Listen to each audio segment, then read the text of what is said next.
जो श्रीमद् भागवत में गोकर्ण जी ने अपने पिता को उपदेश किया था, उसमें कहा धर्मं भजस्व सततम त्यज लोक धर्मान सेवन सदा साधु पुरुषान जहि काम तृष्णाम अन्यस्य दोष गुण चिंतन मासु मुक्त्वा सेवा कथा रसमहो नितरा पिबत्वम।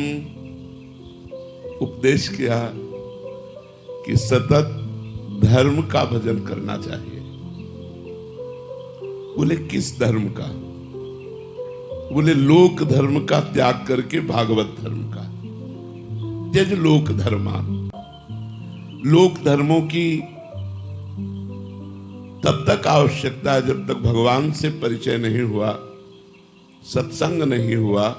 लेकिन जब सत्संग हो जाए तो लोक धर्मों का समर्पण भागवत धर्म में कर देना चाहिए। त्यज लोक धर्मान धर्मम भजस्व सततम। लेकिन त्यज लोक धर्मान, लोक धर्मों का त्याग कर, जैसे हम किसी के पिता है, किसी के पुत्र है, किसी के भाई है, हमारी कोई रिश्तेदारी, नातेदारी, समाज की जिम्मेदारी, इन सबका समर्पण भगवान में कर दो।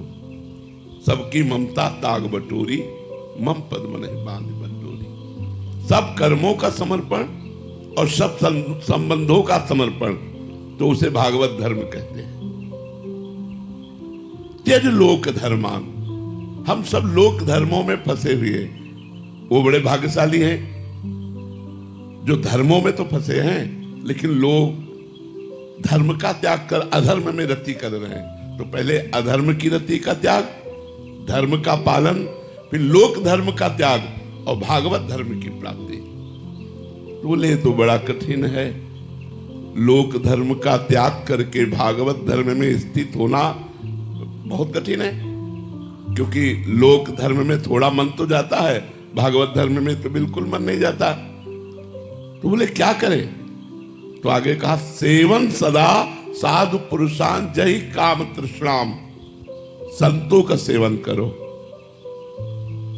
यदि लोक धर्म का त्याग करके भागवत धर्म में स्थित होना है, जिससे भगवान सहित प्रसन्न होते हैं, तो बोले सेवन सदा साधु पुरुषान। सदा संतों की सेवा करो, संतों का सेवन करो। संतों का सेवा या सेवन का अर्थ है उनकी आज्ञा का पालन करना। वो जो उपदेश करते हैं वो अपने जीवन का उपदेश करते हैं। जो शास्त्रों में लिखा है उसका वो अनुभव करके उपदेश करते हैं। इसलिए उनकी आज्ञा उपदेश को मानना ही सेवा है। सेवा के और भी अंग हैं, जैसे वस्त्र सेवा, भोजन सेवा, औषधि सेवा। ये सब दूसरे स्तर पर है। पहले स्तर पर है उनकी आज्ञा का पालन। यदि आज्ञा का पालन नहीं हो रहा और आप उनके समीप हो भी, तो साधु संग हो रहा नहीं माना जाएगा। आप उनके शरीर के समीप हैं पर उनकी आज्ञा का उल्लंघन करते हैं तो साधु संग नहीं माना जाएगा। और आप हजारों कोस दूर हैं, उनकी आज्ञा का पालन कर रहे हैं, तो आपका साधु संग माना जाएगा। तो साधु संग का मतलब है संत महापुरुषों की आज्ञा का पालन। तो संतों की आज्ञा का पालन साधारण नहीं है। देवर्षि नारद जी ने लिखा महत् संगस्तु दुर्लभो फिर अगम्यो फिर अमोघश्च। पहले तो महान संत पुरुषों का मिलना ही कठिन है। अगर मिल जाए तो निर्वाह करना कठिन है। क्यों? निर्वाह करने में क्या परेशानी है? तो बोले काम और तृष्णा, जहि काम तृष्णाम। यदि काम और तृष्णा का त्याग करके, कामना और तृष्णा का, तृष्णा कहते हैं भोगे हुए भोग को पुनः भोगने की इच्छा। कामना कहते हैं पढ़े हुए, सुने हुए, देखे हुए भोगों को भोगने की इच्छा। पढ़े हुए, सुने हुए, देखे हुए भोगों को भोगने की इच्छा का नाम कामना, और भोगे हुए भोग को पुनः भोगने की इच्छा का नाम तृष्णा।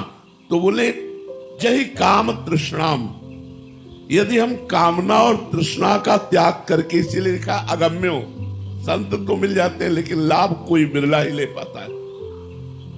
क्यों? क्योंकि वो अपनी कामना और भोग तृष्णा के कारण संत की आज्ञा का उल्लंघन कर देता है, उनके बताए हुए मार्ग को छोड़ देता है तो वो पतित हो जाता है। अगर वो आज्ञा का पालन कर ले जाए तो बोले अमोघश्च, निश्चित भगवत प्राप्ति हो जाए। तो जहि काम तृष्णाम, कामना तृष्णा का त्याग करे और परहेज रखे इस बात का, अन्यस्य दोष गुण चिंतन मास मुक्त्वा, ना किसी के हमें दोष देखने हैं और ना किसी के गुण, क्योंकि दोनों माया में है। तात सुनो माया गुण और दोष अनेक, गुण या उभय न देखी, देखी सो अविवेक। ये जो मायाकृत गुण दोष है ये दोनों नहीं देखना है, क्योंकि गुण देखने से हमें अभिमान की पुष्टता होगी, दोष देखने से निंदा करने की बात आएगी। तो हमें न गुण देखना है न दोष, सब में भगवान को देखना है। बोले अन्यस्य दोष गुण चिंतन मासु मुक्त्वा, दूसरे के गुण दोषों के चिंतन का त्याग कर दे और कामना तृष्णा का त्याग कर दे और संत समागम करे और भागवत धर्म का पालन करे, भगवान की कथा सुने, भगवान का नाम जप करे, इससे सर्व सिद्धि हो जाएगी। चाहे निराकार का साक्षात करना चाहो, चाहे साकार का साक्षात्कार करना चाहो, जो चाहो वो प्राप्त हो जाएगा। इतना जीवन में होना चाहिए। महापुरुषों का संग, भागवत धर्म का पालन, अर्थात समस्त कर्म भगवान को समर्पित, ये भागवत धर्म है। और भगवान की सेवा कथा और नाम जप, शरीर से सेवा, भगवत स्वरूप सबको मान करके, किसी के दोष गुण का चिंतन नहीं, निरंतर भगवान का चिंतन, निश्चित भगवत प्राप्ति। अब भजन हो रहा है और पर निंदा कर रहे हो तो भगवत प्राप्ति नहीं होगी। भजन हो रहा है और व्यभिचार कर रहे हो, भगवत प्राप्ति नहीं होगी। इसलिए अन्यस्य दोष गुण चिंतन मात्र मुक्त्वा, और जहि काम तृष्णाम, कामना और तृष्णा का त्याग और दूसरे के गुण दोषों का त्याग कर दोगे तो जो भजन करोगे वो भगवत प्राप्ति के योग्य आपको बनाता जाएगा। इसलिए सबसे सरल साधन संतों का संग, संतों के संग में जो हमें उपदेश सुनने को मिले उनको आचरणों में उतारे और नाम जप करे तो निश्चित भगवत प्राप्ति हो जाएगी।